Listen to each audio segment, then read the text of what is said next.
सभी को नमस्कार। आप सबका वेलकम है ऑन माय यूट्यूब चैनल जिसका नाम है साहिल मलिक व्लॉग्स। अगर आप न्यू हो तो ज़रूर सब्सक्राइब और शेयर कीजिएगा।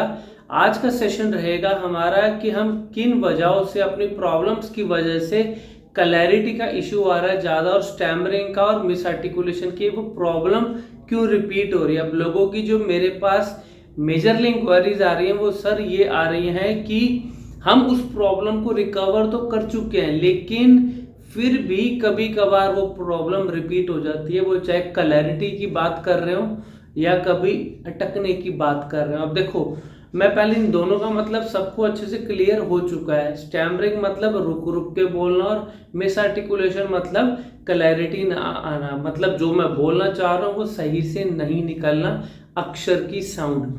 अब होता क्या है कि अगर मैं र की बात कर रहा हूँ तो र को अगर मैं इंडिविजुअली अगर मैं अकेला बैठा हूँ तो मैं रीडिंग भी सही कर रहा हूँ, फ्लो भी बन रहा है, क्लैरिटी भी आ रही है।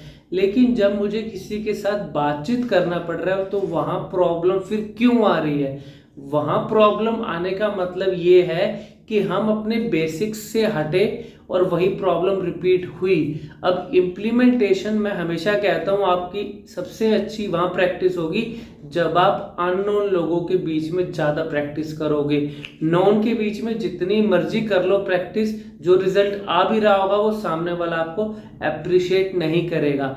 लेकिन अननोन के बीच में अगर जो इंसान मुझे नहीं जानता, फॉर एग्जाम्पल अगर विंडो शॉपिंग की बात कर रहा हूँ, मार्केट में जा रहा हूँ, मॉल पे जा रहा हूँ, लेकिन कुछ लेना नहीं है, मेरा मुद्दा क्या है कि मुझे ज़्यादा से ज़्यादा अनजान लोगों से बातचीत करनी है सो दैट मेरे को ये पता लग जाए मैं किस तरीके से बोल रहा हूँ और क्या मेरी बात उसको समझ में आ रही है एक बार में।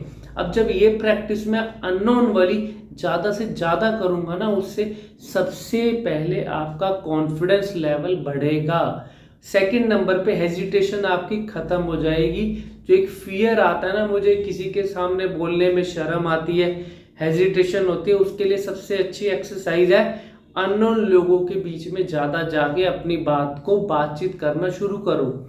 जिस चीज से डर लग रहा है वो काम ज्यादा करोगे वो डर निकल जाता है। ड्राइविंग करने से डर लगता है शुरू शुरू में, ड्राइविंग करना सीख लिया और आज की डेट में क्या कंडीशन है, हम तो एक हाथ से भी ड्राइविंग कर सकते हैं क्योंकि वो कॉन्फिडेंस आ गया।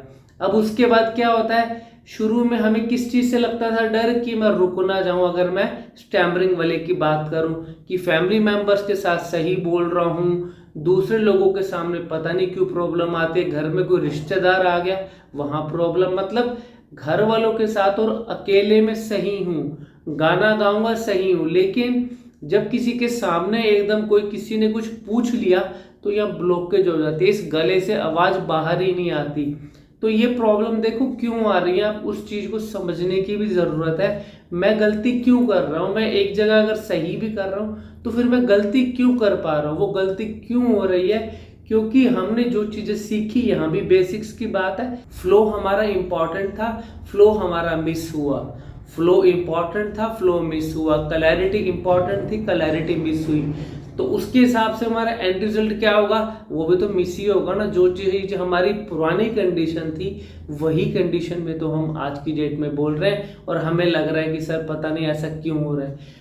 अपने बेसिक्स को नहीं छोड़ना, जब तक बेसिक्स को छोड़ोगे नहीं, एक महीना भी अगर उस बेसिक्स को अगर आपने पकड़ के रख लिया, इम्प्लीमेंट कर दिया, अगर एक महीना भी अपने बेसिक्स को, लाइफ लॉन्ग कोई भी प्रॉब्लम आपको रिपीट नहीं होगी। लाइफ लॉन्ग चाहे वो अटकना हो, हकलाना हो, तुतलाना हो, कोई मैटर नहीं करता। र की साउंड ऊपर जाती है, जीभ वाइब्रेट होती है, बेंड होती है, र ल में नीचे आ जाती है, स में जीभ दोनों दांतों के बीच में रहती है, श में एक एक्सप्रेशन हम लेके चलते हैं ये वाला श, अगर ऐसे एक्सप्रेशन रहेंगे तो श ठीक हो जाएगा। क ख ग, घ के अंदर इन फोर अल्फाबेट्स में जीभ नीचे रहती है, कोई प्रॉब्लम नहीं। ये सब कुछ बेसिक्स ही तो है ये, और क्या मैं आपको समझा रहा हूँ, बेसिक्स को समझो, फंडामेंटल्स को समझो और अपनी प्रॉब्लम को रिकवर कर जाओ, सिंपल इज दैट।